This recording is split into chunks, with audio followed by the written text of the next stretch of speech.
বন্ধুরা কলকাতা ভ্রমণে যাবেন আর স্ট্রিট ফুডস ট্রাই করবেন না তা কি হয়? আজকের ভিডিওর মধ্যে আমি তুলে ধরার চেষ্টা করব কলকাতার রাস্তায় দিনে এবং রাতে কি ধরনের স্ট্রিট ফ্রুটস আপনারা পাবেন এবং কি রকম দামের মধ্যে আসলে পাবেন এবং কত রকমের ফল খাইতে পারবেন খুব কম দামে, সেগুলোই তুলে ধরার চেষ্টা করব এই ভিডিওর মধ্যে।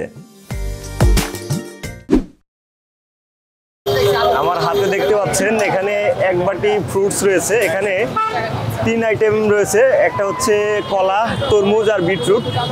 সো এই এক বাটি ফ্রুটসের দাম হচ্ছে 30 টাকা, অর্থাৎ 30 রুপি। আমি যাই টাকাতে বলছি সেগুলো আসলে রুপিতে ধরবেন। সো এটা হচ্ছে এক বাটি ফ্রুটস যার দাম হচ্ছে 30 টাকা। ঠিক আপনার সামনে কেটে কিন্তু এরকম বাটি সাজিয়ে দেবে। দেখতে পাচ্ছেন ব্যাকগ্রাউন্ডে বেশ কিছু ফল আমরা দেখতে পাচ্ছি, যেগুলো আপনারা নিজের পছন্দ মতো বাছাই করে কিন্তু এরকম এক বাটি ফ্রুটস নিতে পারেন, যার মূল্য হচ্ছে 30 রুপি। সো ট্রাই করি, দেখি আসলে টেস্ট কেমন।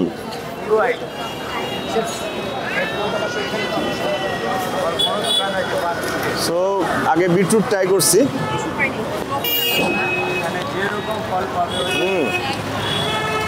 একদম ফ্রেশ।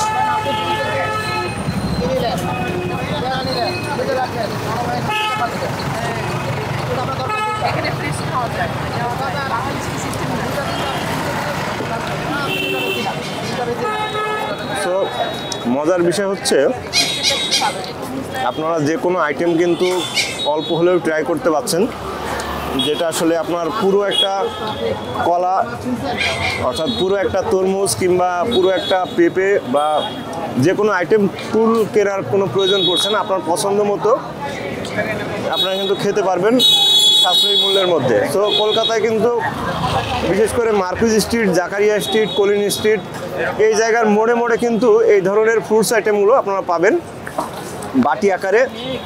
এখানে দোকানি ভাইদের বললেই কিন্তু ওনারা আপনার পছন্দ মতো আইটেম দিয়ে কিন্তু এরকম এক বাটি ফ্রুটস তৈরি করে দিবেন।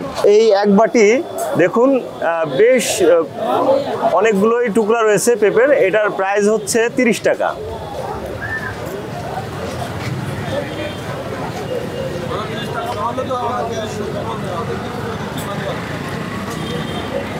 বাংলাদেশেও তো খান, এখানেও খাচ্ছেন, তো ডিফারেন্সটা আসলে কি পাচ্ছেন? এদের মতো হাইজেনিক মেনটেন আমাদের এখানে করে না। আমাদের রাস্তার পাশে আমাদেরও বিক্রি করে, এই যে যেমন একটু হাইজেনিক মেনটেন করছে, হাতটা পরিষ্কার করে রাখছে, এভাবে করে না। যখন টাকা নিবে দেখবেন যে মেনটেন করে চলছে। আর টেনশন হচ্ছে যে এখানে আপনার যে ফুডটা আপনি খেতে চান সেটা দিবে, আপনার যেটা পছন্দ না, সে আপনি আপেল নেবেন না, আপেল দিবে না, গোয়াবা নেবেন না, দিবে না। আমি যেমন খেলাম, প্রথমবার খেয়েছি আমি শুধু পাপায়া আর তরমুজ, পেঁপে আর তরমুজ নিয়েছি। এখন আমার তরমুজ ভালো লাগছে, আমি তরমুজ খাচ্ছি। যা চাবেন আপনি ওইটা দিবে, 30 টাকার ভিতরে ওইটাই করে দিবে। বাংলাদেশে এই সিলেকশনটা কঠিন আর কি। বিভিন্ন টাইপসের কিন্তু ফ্রুটস রয়েছে। যদি এখানে দেখায়, দেখুন একদম ফ্রেশ ফ্রুটস আইটেম রয়েছে। যারা কলকাতার ট্যুরে আসবেন এরকম ফ্রুটসের ছোট ছোট ভ্যান গাড়ি দেখতে পারবেন। মার্কুইজ স্ট্রিট থেকে শুরু করে এখানে আশেপাশে যতগুলো স্ট্রিট রয়েছে সবগুলো স্ট্রিটের মোড়ে মোড়ে এরকম ফ্রুটসের দোকান পাবেন। এই যে এখানে দেখুন বাটি করে রাখা আছে, ঠিক আপনার সামনেই কেটে কিন্তু এ ধরনের বাটিগুলো তৈরি করে দিবে। এটা একটা মিক্সড ফ্রুটস আইটেম। এখানে 7 রকমের ফ্রুটস রয়েছে। এখানে পেঁপে দেখতে পাচ্ছি, এখানে তরমুজ দেখতে পাচ্ছি। তো প্রতি বাটি অর্থাৎ প্রতি প্লেট, ছোট্ট একটি প্লেট, যার প্রাইস হচ্ছে 30 টাকা। ঠিক এই যে সামনে ভাইয়া কিন্তু তৈরি করে দিচ্ছেন একদম হাইজেনিক মেনটেন করে। সো এই যে দেখতে পাচ্ছেন তরমুজের ফালি। আচ্ছা, যদি কেউ তরমুজ একটা ফালি নিতে চায় কত রাখবেন? ওটা এরকম কাটা আছে, এটা কাটিং করে 30 টাকা এক প্লেট। কাটিং করে 30 টাকা এক প্লেট, মানে এক প্লেটে কি একটা ধরে যায়? 30 রুপি না, 30 রুপিস এক প্লেট। ওয়াবের ম্যাক্সিমাম সিলেটের ভিডিও, রাংপানির ভিডিওটা খুব ভালো লাগছে। আচ্ছা, তো এই যে ভাইয়ার সঙ্গে দেখা হয়ে গেল। ভাইয়া নিয়মিত আমার সিলেটের ব্লগগুলো দেখে থাকেন। তো ভাইয়া কোথা থেকে আসছেন? ফরিদপুর। ফরিদপুর থেকে আসছেন। সিলেটে যাওয়া হয়েছে কখনো? হ্যাঁ, সিলেটে গেছি। আচ্ছা।